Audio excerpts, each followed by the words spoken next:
आज हामी कक्षा 10 को लेखा विषयको इकाइ 8 अन्तिम खाता बनाउन गइरहेछु। पेज नम्बर 146 को सेकेन्ड क्वेसन यो बनाउन सबभन्दा पहिले के गर्ने भन्दाखेरि समायोजन चाहिँ ध्यान दिने। समायोजनमा अनि फर्निचर हरासकट्टी, यहाँ फर्निचर हरासकट्टी छ भने फर्निचरमा टिक लगाउने कहाँ दिएछ, यहाँ छ फर्निचर। त्यस्तै गरी अर्को दिएछ यहाँ अग्रिम कमिसन प्राप्त। अब कमिसन प्राप्त हेर्ने यहाँ दिएछ, यसलाई अन्डरलाइन गर्ने। त्यस्तै गरी भुक्तानी गर्न बाँकी घर भाडा, अब घर भाडा यहाँ दिएछ 3 ठाउँमा, यो 2 ठाउँमा इन्ट्री हुन्छ अन्तिम हुँदा। व्यापार हिसाबको क्रेडिटमा र वास्तातको सम्पत्तिमा। अब बनाऊ, यहाँ यस प्रकारले फर्मेट गरेछ। एउटामा व्यापार हिसाबको नाफा नोक्सान गर्ने र अर्कोमा चाहिँ वास्तात। अब पोइन्टहरू राख्दै जाउँ। सबभन्दा पहिले छ विनोदको पुँजी। त विनोदको पुँजी लेख्ने हो यहाँ। विनोदको पुँजी कति 24,000। विनोदको पुँजी राखौँ 24,000।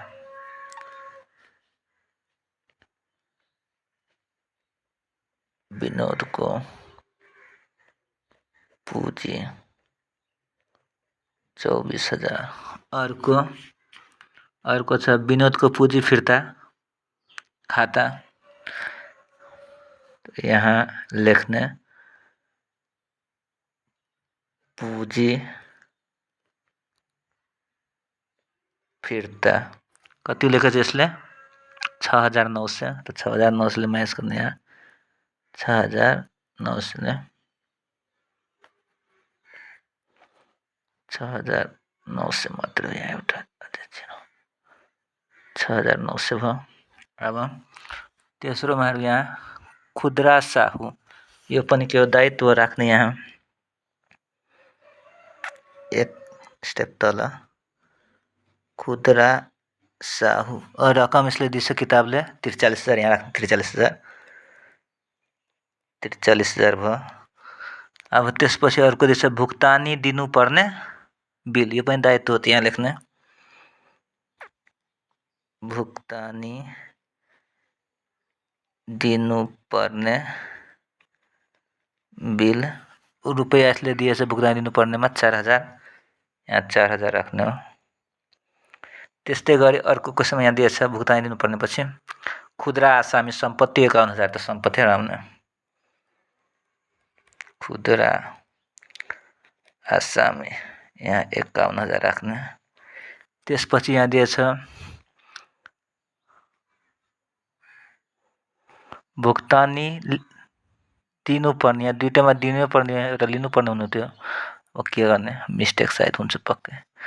अब दिनुपर्ने फेरि यहाँ दिएछ, अब एउटालाई लिनुपर्ने गर्नु पर्यो, भुक्तानी दिनुपर्ने, फेरि यही लेख। अब भुक्तानी दिनुपर्ने,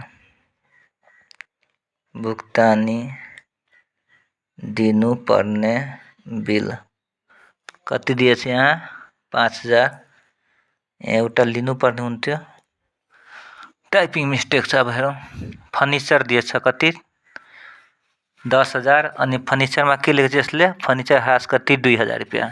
त लेखौँ यहाँ फर्निचर 10,000, त यहाँ लेख्ने फर्निचर सम्पत्तिमा 10,000। त्यसपछि ह्रास कट्टी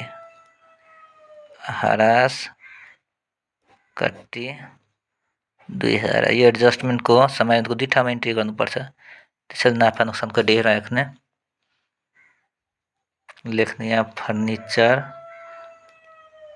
फर्निचरको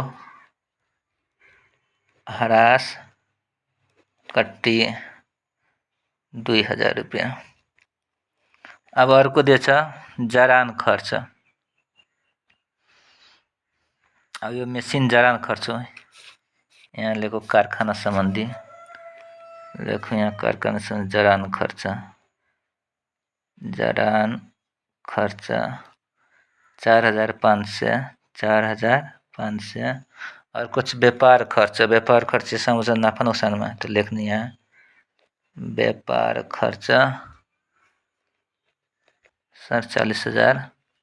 अर्को यहाँ छ बैंक ओभरड्राफ्ट 6,000, यो सर्ट टर्म लोन हो, अल्पकालीन, त्यसको दायित्व लेख्ने बैंक ओभरड्राफ्ट ड्राफ्ट किताबमा दिएछ यहाँ 6000 राखौँ। अर्को यहाँ दिएछ खरिद 50,000। अब खरिद फिर्ता गर्ने छ यहाँ दिएछ 1100, त्यहाँ लेखौँ पनि खरिद कति लेखेको छ यसले 50,000, त्यहाँ 50,000 राख्ने 50,000 अनि खरिद फिर्ता घटाउने, यानी खरिद फिर्ता 1100 1100, त्यो कति भइहाल्छ 48,900। अब क्लियरिङ खर्च यसैमा राखौँ। क्लियरिङ खर्च कति दिएछ 3500 रुपियाँ। अर्को छ बिक्री। अब बिक्री फिर्ता हेर्ने यहाँ बिक्री कति दिएछ 1,28,900, बिक्री फिर्ता 1000, त्यहाँ लेखौँ बिक्री 1,28,900। फेरि के गर्ने बिक्रीबाट बिक्री फिर्ता घटाउने, बिक्री फिर्ता मात्रै दिएछ 1000 घटेर के भइहाल्छ 1,27,900। अब अर्को छ यहाँ तलब दिएछ 9,500, तलब लेखौँ। तलब यहाँ हुन्छ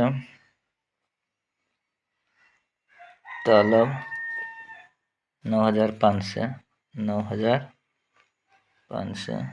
अब खरिद फिर्ताको कमिसन प्राप्त छ, त कमिसन प्राप्त यहाँ क्रेडिटमा नफाको त्यहाँ लेख्ने कमिसन प्राप्त। यसको पनि समायोजन छ 4,700। हेर के यसले भनेछ क्वेसनमा के लेखेको छ कमिसन प्राप्त भनेर, अग्रिम कमिसन प्राप्त 700, त अग्रिमलाई के गर्ने घटाउने, त्यहाँ लेख्ने अग्रिम कमिसन प्राप्त 700 के गर्ने अग्रिम छ भने घटाउनु पर्छ, त्यहाँ भ्यालु 4,000 रुपियाँ। अब त्यसको अर्को ठाउँमा पनि इन्ट्री एडभान्स कमिसन रिसिभ के हुन्छ हाम्रो लायबिलिटी हो, एडभान्स इन्कम लायबिलिटी दायित्व हुने, त्यहाँ लेख्ने अग्रिम कमिसन प्राप्त 700। अब अर्कोतिर जाउँ, अन्य उत्पादन खर्च 2500, त यहाँ राख्ने अन्य उत्पादन खर्च 2,500। अब फेरि अगाडि हेरौँ, यहाँ लेखेको छ क्वेसनमा कार्यालय नगद मौजात 900 रुपियाँ, त्यो नगद मौजात सम्पत्ति हो, त यहाँ लेख्ने कार्यालय नगद मौजात 900 रुपियाँ। फिर दिएछ बैंक मौजात 12,500, त लेखौँ बैंक मौजात कति छ यहाँ 12,500, त्यहाँ लेखौँ 12,500। फेरि क्वेसनमा दिएछ घर भाडा 2,000। अब घर भाडा केही छैन लेखेको यसो किन खर्च बुझ्ने, त्यहाँ लेखौँ घर भाडा नाफा नोक्सानको डेबिटमा घर भाडा 2,000, त्यहाँ हामी के गर्छौँ समायोजन लेखेछ के दिएछ भुक्तान गर्न बाँकी घर भाडा 1,500, त्यहाँ लेख्ने भुक्तान गर्न बाँकी 1,500 रुपियाँ जोड्ने, भुक्तान गर्नु छ भने के गर्ने जोड्ने, जोड्दाखेरि कति भइहाल्छ यो माइनस, यहाँ पनि माइनस छैन 3,500। अब तिर्नुपर्ने खर्च के हो दायित्व हो, त यहाँ लेख्नुपर्छ भुक्तान गर्न बाँकी घर भाडा 1,500। अब यसपछि हेरौँ के छुट प्राप्त, हमेशा के हुन्छ क्रेडिट आम्दानी हो, नाफा नोक्सान क्रेडिटमा के लेख्ने छुट प्राप्त कति लेखेको छ 4,000, त यहाँ लेखौँ 4,000। अब यहाँ एउटा एडजस्टमेन्ट कुन बाँकी रह्यो फर्निचर भइसक्यो, यो अन्तिम मौजात अन्तिम 75,000, त यहाँ राखौँ व्यापारको क्रेडिटमा अन्तिम मौजात 75,000, सम्पत्तिमा हुने अन्तिम मौजदात 75,000। अब जोड्दाखेरि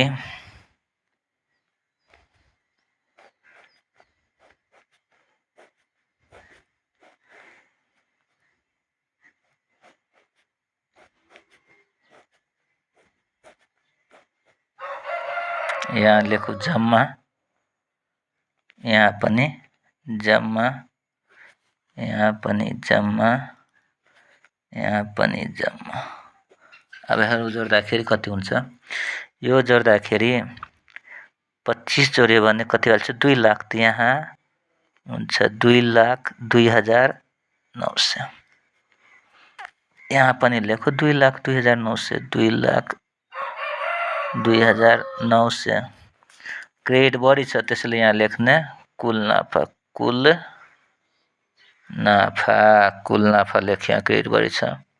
ब्र्याकेटमा 2,02,900 माइनस डेबिटको जम्मा यो 6,000, 10,500, 10,500, 11,400, 59,400 भइहाल्छ।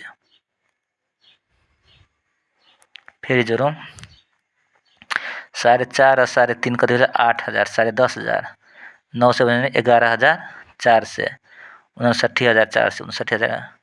यहाँबाट 400 भने यहाँ 60 घटायो भने कति हाल्छ? 1,42,000, 1,43,500। त्यहाँ लेख्ने 1,43,500। यहाँ लेख्ने कुल नाफा 1,43,500। यहाँ जोड्ने 8,000 से 4,000 8,000, 1,51,500। यहाँ पनि लेख्ने 1,51,500। जेनरली यतितिर बढिन्छ आम्दानीतिर। अब यहाँ के लेख्ने? खुद नाफा कति लेख्यो? 1,51,500 क्रेडिटको टोटल, डेबिटको टोटल। यहाँ हेर्नु त, यहाँ दिएछ 3.5 र 9.5, 3.5 र 9.5 कति? 13,000 भयो। 13,000, 13 र यो 47, 60, 2 62,000, 62,000 भयो। 13 र 49, 62,000। यहाँ 62,000 लेख्यो। अब घटाउँदाखेरि अब 62,000 घटायो भने यो कतिले कम छ? 52 मा 10,500 ले कम, त 10,500 त्यहाँ गर्ने। त्यही भयो 79,500। जोड्दाखेरि 500 भइसक्यो।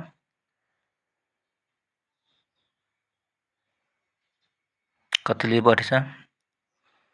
यो जोड्यो भने 9 र 2 11 को 1 हात लाग्यो, 1, 8 6 14, 1 15। ठिक छ। अब यसलाई हामी नाफामा जोड्ने। खुद नाफा कति निकाल्यो? 89,500। अब एउटा जोड अर्को घटाऊ। अब यहाँ 6,000 घटाइदियो भने यो 83,000 आयो। अनि अझै घटाउनु पर्ने।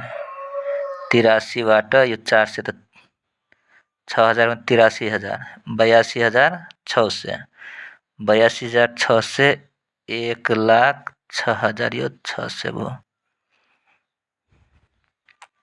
जोड्दाखेरि यो कति भयो? 8 2 10, 1,13,500, 1,13,500 मा 600 गयो भने 1,07,500, 1,07,500। फेरि 500 घटायो भने 1,07,000, फेरि 400 घटायो भने 1,06,600। अब यहाँ जोडौँ। यहाँ सायद यसले मिस्टेक पार्छ, एउटा पाउनु पर्ने हुनुपर्ने, दुईटै दिनु पर्ने लाग्छ। अब जोडौँ। त्यसैले कहीँ सच्याउनु पर्छ कि। अब जोड्दाखेरि यहाँ के गर्ने? जम्मा लेख्ने, यहाँ पनि जम्मा। यता जोड्दाखेरि कति भयो? 51,000, 51 र 8 कति भइहाल्छ? 51 र 8 59,000, 60,000 बुझ्यो, 60,000, 72,400 72,400 1,47,400 1,47,400 यता जोडौँ। यता कति भएर छ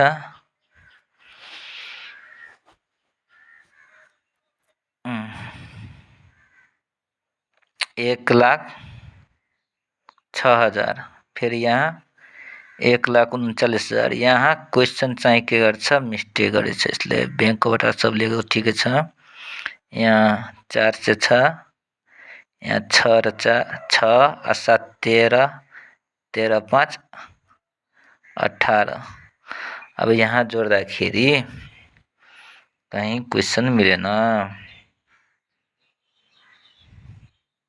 600 र 700 1300 5 1800 त्यहाँ लेखो 1800 1 आयो 1 1 2 2 र 6 8 8 5 13 13 9 17 17 7 20 17 3 20 20 6 26 को 6 हातलाई 2 10 2 12 12 4 16 16 16 16